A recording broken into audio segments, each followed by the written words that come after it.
querido aluno, querida aluna, seja bem-vindo a mais um vídeo educativo do nosso canal TV Araxá Educa. Eu sou a professora Nádia e continuo te acompanhando durante seus estudos de língua portuguesa. Lembrando sempre que as nossas videoaulas são complementos das aulas que você tem na sua escola com seu professor ou sua professora. O tema da aula de hoje é falar um pouquinho sobre citação e paráfrase. Bom, eu tenho certeza que você sabe do que se trata. E eu tenho certeza também que você já ficou em dúvida em como usar, não é mesmo? Bom, vamos aprofundar um pouquinho mais nesse assunto. Mas antes da gente falar da citação e da paráfrase propriamente ditas, né? A gente precisa relembrar um pouquinho a respeito do discurso direto e indireto.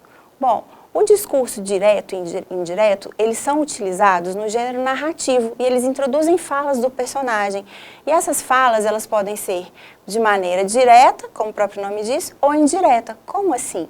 Se eu vou reproduzir exatamente o que foi dito, eu vou colocar entre aspas e vou registrar, vou escrever exatamente da maneira que eu ouvi.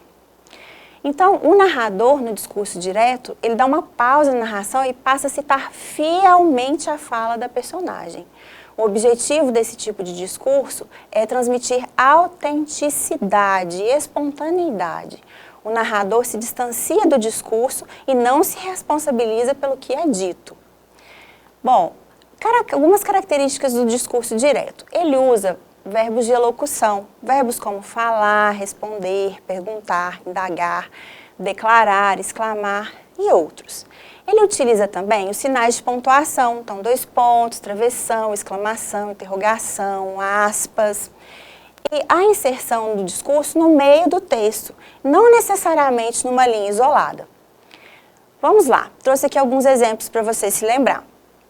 Olha o número 1. Os formandos repetiam 2 pontos, abre aspas. Prometo cumprir meus deveres e respeitar meus semelhantes com firmeza e honestidade, fecha aspas, ponto final. Então aqui eu tenho um trecho que repetiu exatamente o que foi dito. Olha o número 2. O réu afirmou, 2 pontos, abre aspas, sou inocente, fecha aspas. Número 3. Querendo ouvir sua voz, resolveu telefonar, 2 pontos. Olha só, travessão para sinalizar a fala. Alô, quem fala? Esse outro travessão sinaliza que mudou o personagem da fala, né? Então aqui eu tinha um primeiro personagem que falava e esse segundo travessão sinaliza que houve uma troca aí do personagem que fala. Bom dia, com quem quer falar? Respondeu com tom de simpatia. Então esses são exemplos do discurso direto. Vamos falar agora um pouquinho sobre o discurso indireto. Então, eu não vou reproduzir fielmente. Eu vou reproduzir o que eu ouvi, mas com as minhas próprias palavras. Então, o narrador da história, ele interfere na fala do personagem, preferindo as suas próprias palavras. O discurso é narrado em terceira pessoa. Os verbos de elocução falar, responder, perguntar, indagar, declarar e exclamar continuam sendo usados nesse tipo de discurso.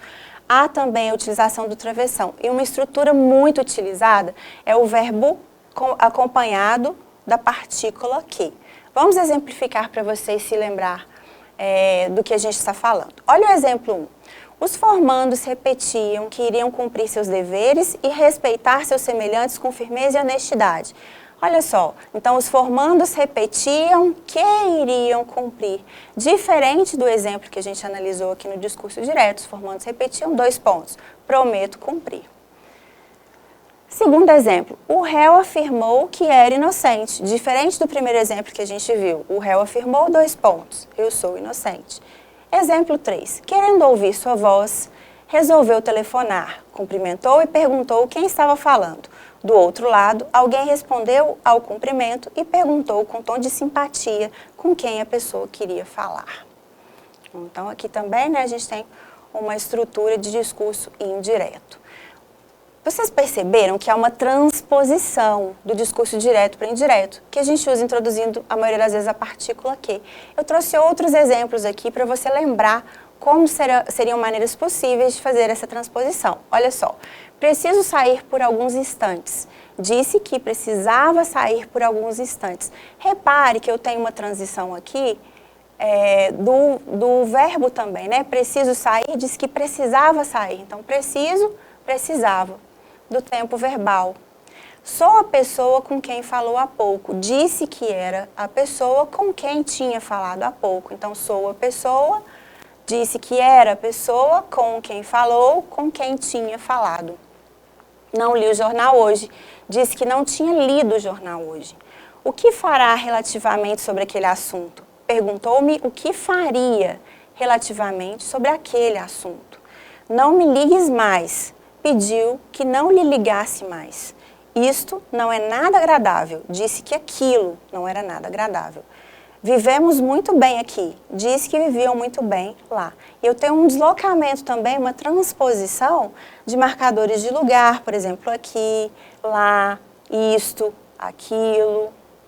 São transposições aí que a gente precisa observar na hora de passar do discurso direto para o indireto. Existe também a possibilidade do discurso indireto livre, ou seja, ele é uma mistura do discurso direto e o indireto, porque há intervenções do narrador e há também a transcrição da fala do personagem na íntegra, fielmente, como foi dito. Não existem marcas, muitas vezes, que demonstrem essa mudança do discurso direto para o indireto, nessa construção do indireto livre. Então, as falas dos personagens e o narrador, que sabe tudo o que se passa no pensamento dos personagens, podem, muitas vezes, ser confundidas. Então, o leitor ele fica até na dúvida, né? Quando que é a fala do personagem e quando que é a fala do narrador. Vamos ver alguns exemplos para você entender melhor. Olha só, número 1. Fez o que julgava necessário. Não estava arrependido, mas sentiu um peso. Talvez não tenha sido suficientemente justo com as crianças. Olha só, que ideia a gente tem aqui? Parece que a primeira parte é uma fala do narrador e a segunda parece ser já uma fala direta do personagem, você concorda? Observe, fez o que julgava necessário. Não estava arrependido, mas sentiu um peso. Talvez não tenha sido suficientemente justo com as crianças. Dá uma impressão que essa segunda oração ela é uma fala direta do personagem, mas a gente não tem certeza disso. Essa é uma das características do discurso indireto livre. Número 2. O despertador tocou um pouco mais cedo. Vamos lá, eu sei que consigo. Aqui da mesma maneira. Olha, a impressão que a gente tem é que nessa primeira fala aqui é do autor, do texto, e a segunda do personagem. Ó. O despertador tocou um pouco mais cedo. Vamos lá, eu sei que consigo. E aqui no número 3 também a gente percebe essa construção, semelhante às anteriores. Amanheceu chovendo. Bem, lá vou eu passar o dia assistindo televisão, certo? Então, amanheceu chovendo, parece que é uma fala aí do próprio autor do texto. E aí, a segunda parte nos dá a impressão de que é uma fala do personagem. Bem, lá vou eu passar o dia assistindo televisão. Bom, vamos lá, vamos praticar um pouquinho então. Trouxe alguns exercícios para a gente resolver juntos. Ela insistiu, me dá esse papel aí. Na transposição da fala do personagem para o discurso indireto, a alternativa correta é: ela insistiu que desse aquele papel aí, ela insistiu em que me desse aquele papel ali, ela insistiu em que me desse aquele papel aí, ela insistiu por que lhe desse esse papel aí, este papel aí, ou ela insistiu em que lhe desse aquele papel ali. De acordo com o que nós analisamos anteriormente, qual te parece aí ser a mais adequada? Letra E. Ela insistiu, quem insistia em alguma coisa, que lhe desse aquele papel ali, né? Então, esse virou aquele e aí virou ali, na transposição do discurso direto para o indireto. Vamos lá, mais um. Sinhá Vitória falou assim: mas Fabiano resmungou, franziu a testa, achando a frase extravagante. Aves matarem bois e cabras, que lembrança! Olhou a mulher desconfiado, julgou que ela estivesse tresvariando.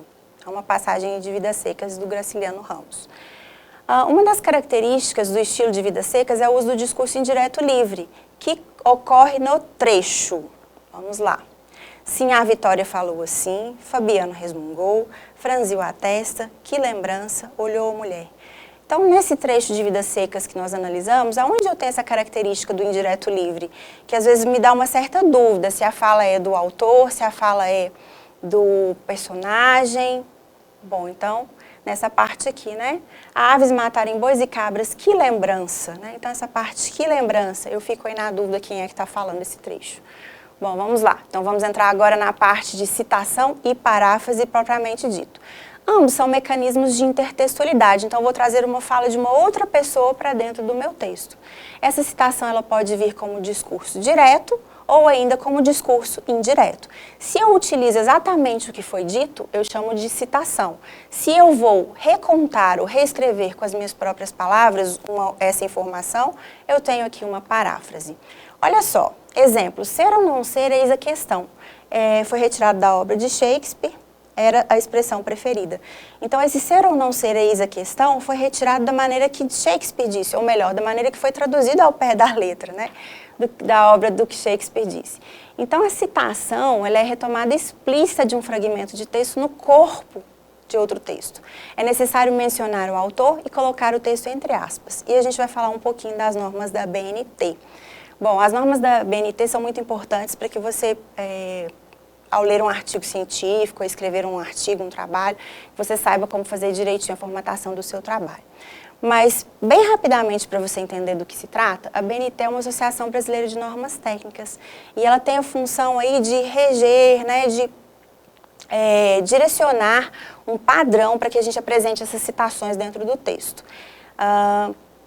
E vamos falar um pouquinho, então, agora dessa citação direta. Essa citação direta, ela pode ser curta ou longa. E, de acordo com as normas da BNT, eu tenho que demonstrar essa citação curta ou longa de maneiras diferentes. Então, quando ela tem, no máximo, 3 linhas, ela é considerada uma citação curta, de acordo com a BNT. E ela deve ser inserida dentro do próprio texto, entre aspas, no interior do parágrafo. Então, olha, quando inserido no parágrafo, o sobrenome do autor ou dos autores, acompanhado da data e o número.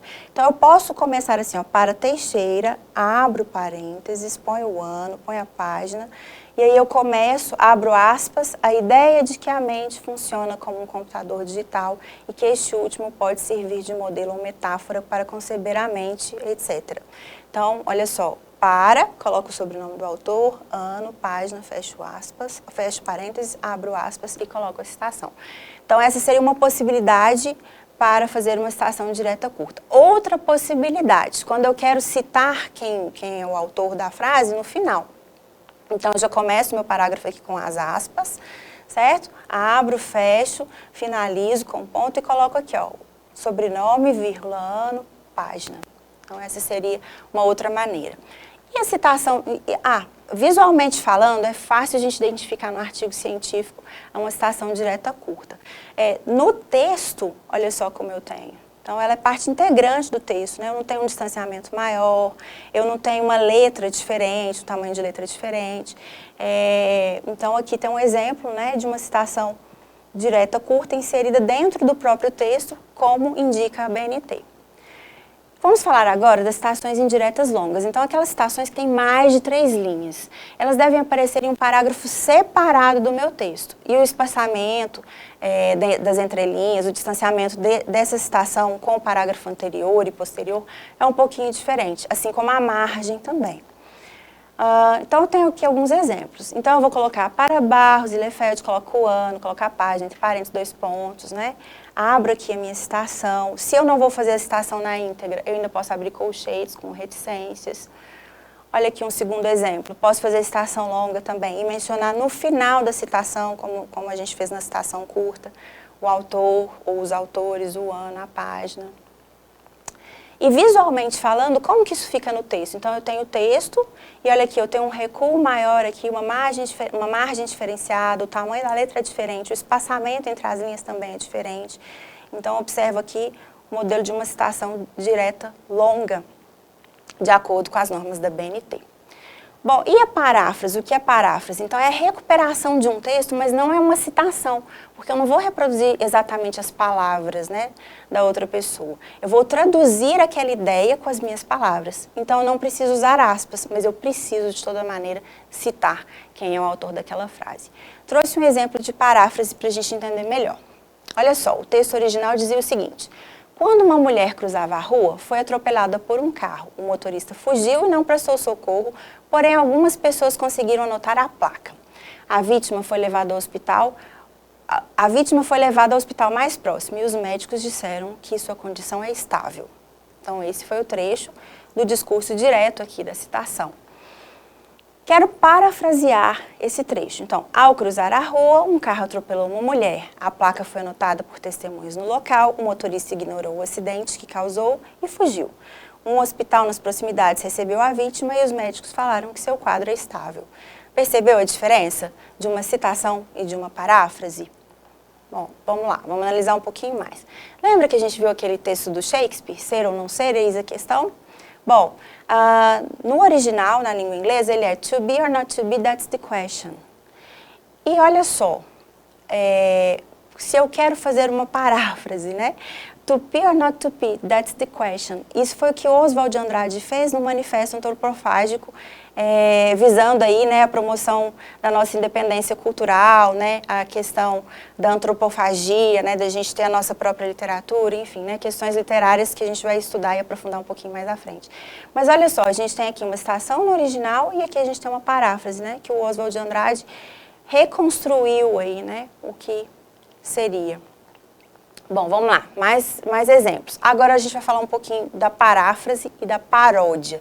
Bom, a paródia é um pouquinho diferente da paráfrase, embora em alguns textos a gente fique em dúvida. Então, olha só, trouxe um exemplo aqui para a gente analisar. Esse aqui é um texto original. Minha terra tem palmeiras, onde canta o sabiá, as aves que aqui gorjeiam, não gorjeiam como lá. Do Gonçalves Dias, a canção do exílio. A gente tem uma paródia dessa canção do exílio. Olha só, minha terra tem macieiras da Califórnia, onde cantam gaturamos de Veneza. Eu morro sufocado em terra estrangeira. Nossas flores são mais bonitas, nossas frutas são mais gostosas, mas custam 100.000 réis a dúzia. Ai, quem me dera chupar uma carambola de verdade e ouvir um sabiá com certidão de identidade. Então, eu tenho aqui, né, uma paródia, certo? Do texto original, da Canção de Exílio do Gonçalves Dias, que também se chama Canção do Exílio, mas é de Murilo Mendes. Vocês percebem uma certa ironia, uma certa crítica, um certo sarcasmo? Então, essa é a diferença entre a paráfrase e a paródia. Bom, e a paráfrase e a paródia, elas não acontecem só na literatura, não, só nos textos escritos, não. Elas podem acontecer em diversas áreas, como nas artes, por exemplo. Essa aqui é uma obra original, de Leonardo da Vinci, da Mona Lisa, né, a Gioconda. Aqui a gente tem uma paráfrase dessa obra. Então, eu tenho uma reprodução, né, mas manteve a maior parte das características. E aqui eu tenho uma paródia, ou seja, é um pouco diferente, muito colorido, muito chamativo, causa um certo estranhamento, um certo espanto, uma comicidade. Então, é como se essa fosse a obra original, essa fosse a paráfrase e essa é a paródia, né, com um tom ali meio humorístico, meio crítico, meio satírico. Bom, para a gente aprofundar ainda mais um pouquinho nesse assunto, que tal a gente assistir um vídeo e analisar mais algumas paráfrases e citações e aprofundar um pouquinho mais nesse assunto? Vamos lá? Paráfrases e citações são muito comuns de aparecerem no nosso dia a dia, seja em livros que lemos ou matérias jornalísticas que lemos nos jornais ou assistimos na televisão.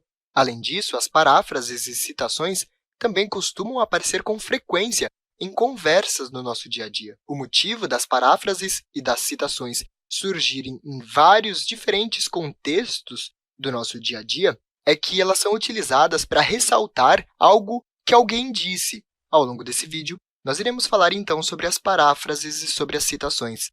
Iremos ver alguns exemplos e também falaremos especificamente sobre como cada uma delas funciona, para que a gente aprenda a percebê-las sempre que lermos em algum lugar ou escutarmos em alguma conversa ou reportagem jornalística, por exemplo. Tudo bem? Vamos lá. Bom, para que entendamos as paráfrases e citações, é importante que saibamos que elas são bem semelhantes, mas funcionam de formas diferentes no nosso discurso. Uma característica em comum entre elas, além de resgatarem a fala de outra pessoa para o discurso, é que elas funcionam como uma espécie de recorte que o jornalista ou a pessoa que as usa escolheu para favorecer o seu diálogo. Bom, vamos então compreender como elas duas funcionam, percebendo as suas características, compreendendo como elas são diferentes. Tudo bem? Bom, a paráfrase é uma forma de repetir algo que já foi dito, mas com outras palavras. Como estamos utilizando as nossas palavras para ressaltar algo que outra pessoa disse, para as paráfrases, é muito importante que interpretemos corretamente o que foi dito, para não modificarmos o conteúdo da frase. Isso porque, como paráfrases são muito utilizadas em meios jornalísticos, na mídia como um todo, alguma informação incorreta pode acabar sendo propagada por conta de uma paráfrase mal feita. Devemos sempre prestar atenção nisso. Se queremos citar algo que outra pessoa já disse para favorecer o nosso discurso, precisamos entender realmente o que essa pessoa disse. Devemos tomar cuidado com paráfrases mal feitas. Vamos, então, ao primeiro exemplo de hoje. Este exemplo foi extraído de uma notícia de jornal, e nele poderemos perceber uma paráfrase. De volta à TV, Jennifer Aniston diz que cinema só tem filmes da Marvel. A atriz, que estreia em série do serviço de streaming da Apple, afirmou que as oportunidades no cinema estão cada vez menores. Bom, uma paráfrase não é algo muito difícil de se perceber num texto. Isso porque geralmente vem acompanhada de uma evocação daquele que a disse. A gente consegue perceber que o jornalista que escreveu essa matéria está ressaltando algo que foi dito por outra pessoa, no caso, pela atriz Jennifer Aniston. E este jornalista está fazendo isso usando uma paráfrase, ou seja, utilizando as suas próprias palavras para dizer o que a atriz Jennifer Aniston falou. Compreendeu? Uma paráfrase é nada mais do que você utilizar as suas próprias palavras para dizer o que alguém disse, para ressaltar aquilo, para inserir no seu discurso, no seu texto, enfim. É importante a gente sempre lembrar que devemos compreender o que foi dito, se quisermos parafrasear. Bom, já as citações são um pouco diferentes das paráfrases, mesmo tendo a mesma função, de ressaltar algo dito por outra pessoa. A diferença das citações é que ela repete, não com outras, mas com as mesmas palavras, o que foi dito. Para isso, geralmente utilizamos dois pontos e aspas para entrar na citação. É muito comum de encontrarmos nas citações, tal como nas paráfrases, uma evocação daquele que disse. Bom, eu trouxe outro exemplo para que compreendamos, então, as citações. Este exemplo é uma matéria que trata exatamente do mesmo assunto do exemplo anterior, e é uma citação da mesma atriz. Vamos ler, então, este trecho de matéria e perceber o que ela tem de diferente da paráfrase que vimos antes, tudo bem? Quando eu tento ver o que está disponível para mim, as oportunidades estão diminuindo. Só há grandes filmes da Marvel ou outras coisas para as quais eles nunca pensam em mim, continuou. Bom, as aspas mostram para a gente quando inicia a citação da Jennifer Aniston e quando termina. Dentro das aspas, nós temos, então, a frase que a atriz disse e que, na outra matéria, vimos apenas como uma paráfrase. Se voltarmos ao exemplo da citação, onde temos a fala da atriz com todas as letras e palavras que ela utilizou, percebemos que este trecho é um pouquinho diferente. Ao invés dela dizer que as oportunidades no cinema estão cada vez menores, ela disse que as oportunidades estão diminuindo. É uma diferença bastante sutil, mas que serve para nos mostrar a diferença entre uma citação e uma paráfrase. Tanto uma quanto a outra servem para ressaltar, para retomar, para incluir no discurso algo que outra pessoa disse em outro momento. Porém, a diferença crucial entre cada uma delas é que a citação repete com as mesmas palavras no texto, já a paráfrase não. Ela repete com outras palavras o que foi dito. Que legal! Tenho certeza que você gostou desse vídeo, não é mesmo? Bom, e antes da gente terminar a aula de hoje, eu não posso deixar de falar qual a importância da gente fazer uma citação, seja ela direta, indireta, direta longa, direta curta, seja fazer citação, seja fazer paráfrase. Qual a importância disso? É porque plágio é crime. Então, aquilo que não é meu, eu não posso me apropriar, certo? Mesmo que eu faça uma paráfrase e reproduza aquilo com as minhas próprias palavras, eu preciso citar quem é o autor daquela obra, daquela frase. Então, o plágio é crime e a violação dos direitos autorais é crime previsto no artigo 184 do Código Penal 3, com punição que vai desde o pagamento de multa até reclusão por 4 anos, dependendo da extensão e da forma como o direito do autor foi violado. Ou seja, é crime e é muito sério. Então, nunca deixe de mencionar a fonte das suas citações ou das suas paráfrases, ok? Bom, então essa foi a aula de hoje. Nós falamos um pouquinho dos conceitos de discurso direto, indireto, nós falamos das citações, das maneiras corretas de fazer as citações, né, nos nossos trabalhos acadêmicos, de acordo com a BNT. Falamos um pouquinho também das paráfrases, da diferença de paráfrase e paródia, e falamos da importância de evitar o plágio. Bom, então essa foi mais uma videoaula de língua portuguesa. Espero que você tenha gostado. Até a próxima!